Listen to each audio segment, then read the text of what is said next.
Ernest Hemingway, The Old Man and the Sea, Part 27. She's good, he thought. She is sound and not harmed in any way except for the tiller. That is easily replaced. He could feel he was inside the current now, and he could see the lights of the beach colonies along the shore. He knew where he was now, and it was nothing to get home. The wind is our friend anyway, he thought. Then he added sometimes, and the great sea with our friends and our enemies. And bad, he thought, bad is my friend, just bad.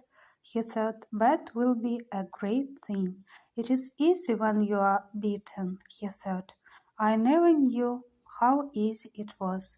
And what beat you, he thought. Nothing, he said aloud. I went out too far. When he sailed into the little harbor, the lights of the terrace were out, and he knew everyone was in bed. The breeze had risen steadily and was blowing strongly now. It was quiet in the harbor, though, and he sailed up onto the little patch of shingle below the rocks. There was no one to help him, so he pulled the boat up as far as he could. Then he stepped out and made her fast to a rock. He unstepped the mast and furled the sail and tied it. Then he shouldered the mast and started to climb. It was then he knew the depth of his tiredness. He stopped for a moment and looked back and saw in the reflection from the street light the great tail of the fish standing up well behind the skiff's stern. He saw the white naked line of his backbone and the dark mass of the head with the projecting bill and all the darkness between.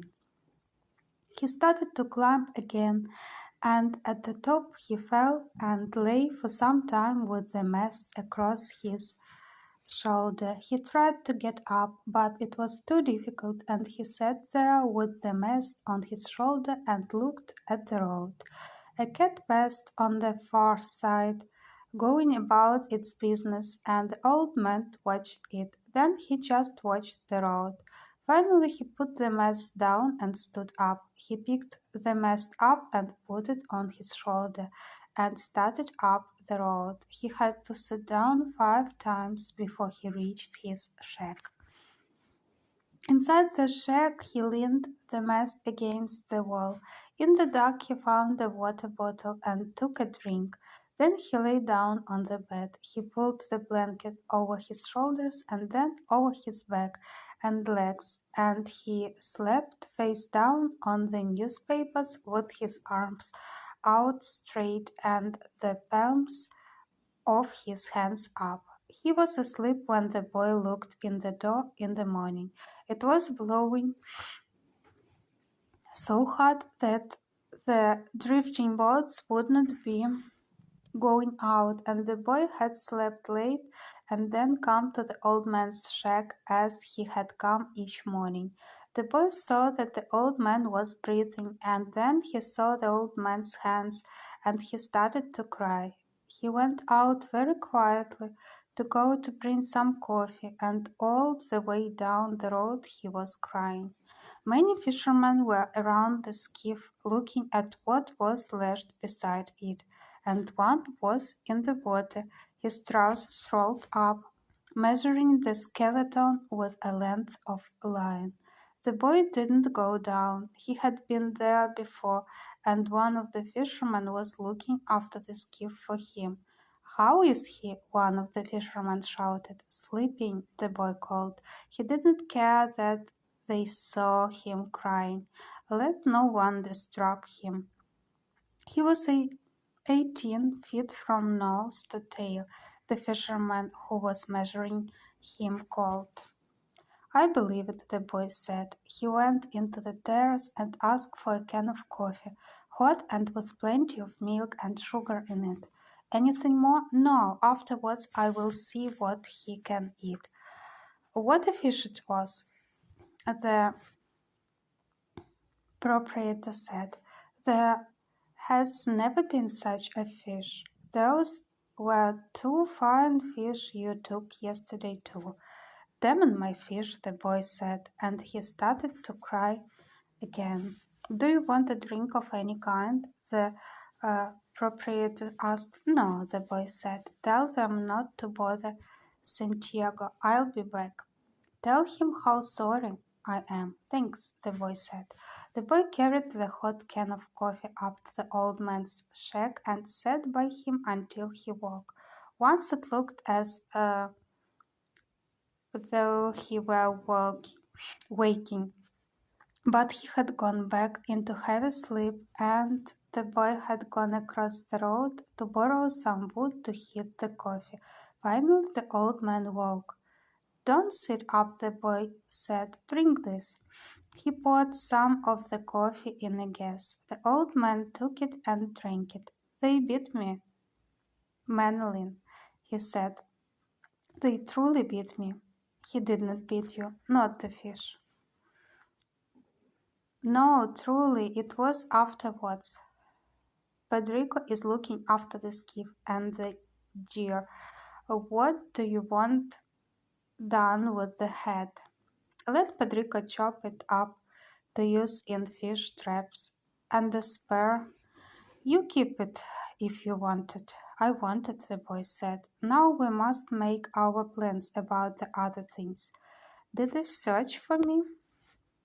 Of course, with Coast Guard and with planes. The ocean is very big and a skiff is small and hard to see, the old man said. He noticed how pleasant it was to have someone to talk to instead of speaking only to himself and to the sea.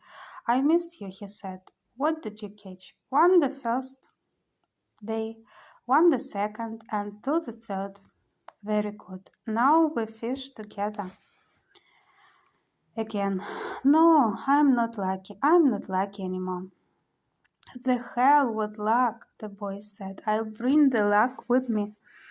What will your family say? I do not care. I caught two yesterday, but we will fish together now, for I still have much to learn.